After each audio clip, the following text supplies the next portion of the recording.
Hey coin collectors, and welcome to DC Coin World International Coin Channel.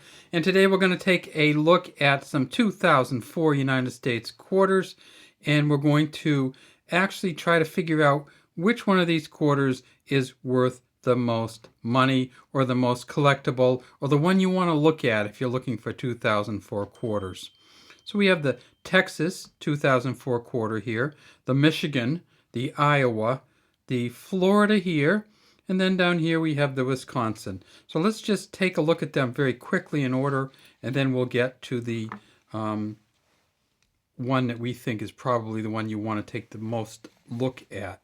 And this is the Texas quarter. It's a state quarter from the state quarter series, the fifth year of the state quarter series, which started in 1999. And if we look here, it says Texas at the top, 1845. The Lone Star State is a big star. And then down here at the bottom it says 2004 and E Pluribus Unum. And this is like a lariat kind of rope that goes around the outside. Of course, it's a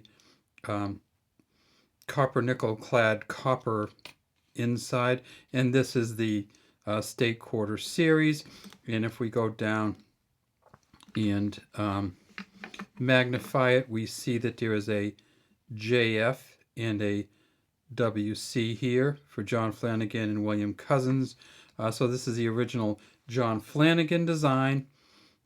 This is, of course, a Denver Mint, here in God We Trust, Liberty under Washington's chin, United States of America at the top and $quarter below him.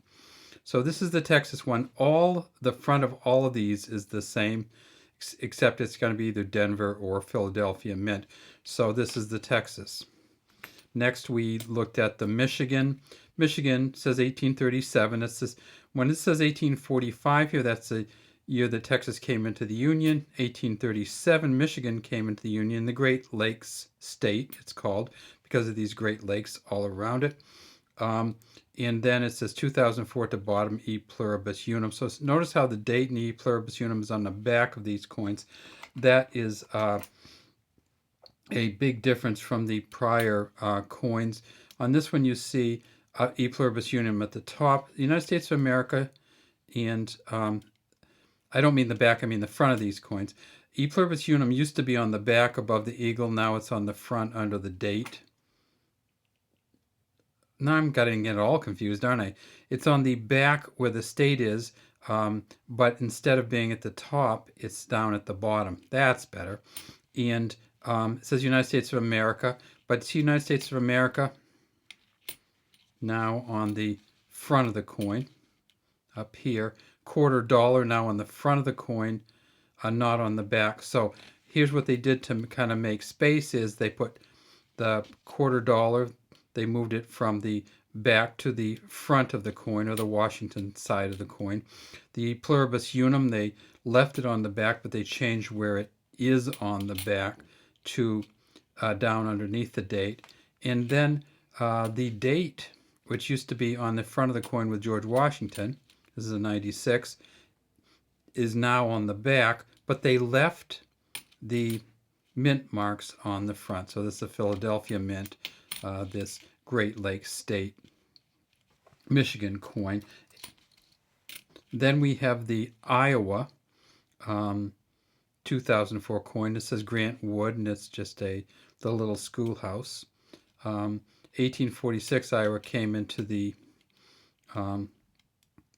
Union, and again, copper nickel clad. This is a Denver Mint, Iowa. Next is the Florida, and I'm not doing these in order, I'm just doing these in order of how I piled them up. 1845 for Florida. See 2004 Gateway to Discovery. We see the Spanish galleon. We see the spacecraft. And we see the island and palm tree kind of motif. 2004 E Pluribus Unum. And then finally we have the one that's probably the rarest and the one that you want to look for or at, and that's the Wisconsin one. Wisconsin came to the Union in 1848. It says forward here on the banner. This is actually a round of cheese wheel, sometimes they call it in the Northeast. This is, of course, corn. There's a cow. It says 2004 in Wisconsin at the top. Now, there are certain coins from the Wisconsin variety which have an extra leaf here, down here, right above the cheese and right below the other corn leaves. And there's two different varieties. There's the high leaf, which sticks straight up, and the low leaf, which folds over.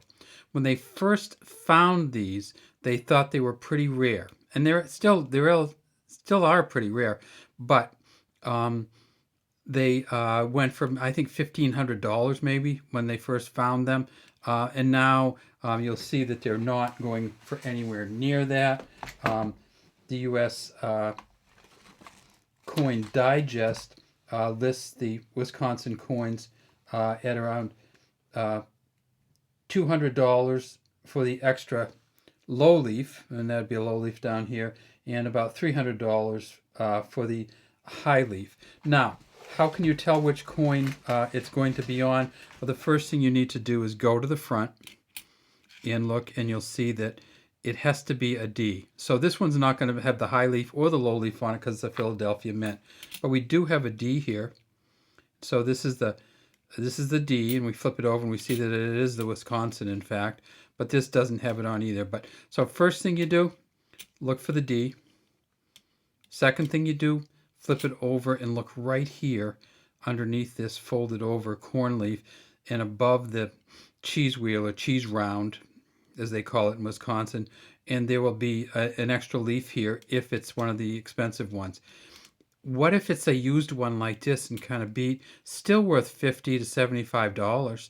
So it's worth looking for. Every time you find a Wisconsin, take a look down there and see if you can see that specific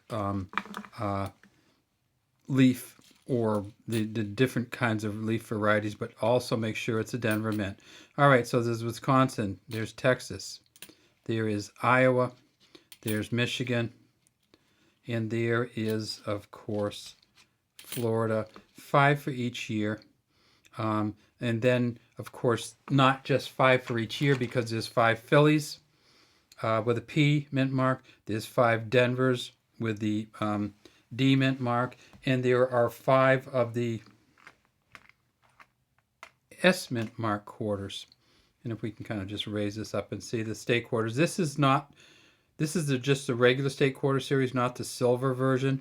But if we flip these over, we'll see that there is actually a Wisconsin S mint mark. But you really don't even need to look at the S mint mark.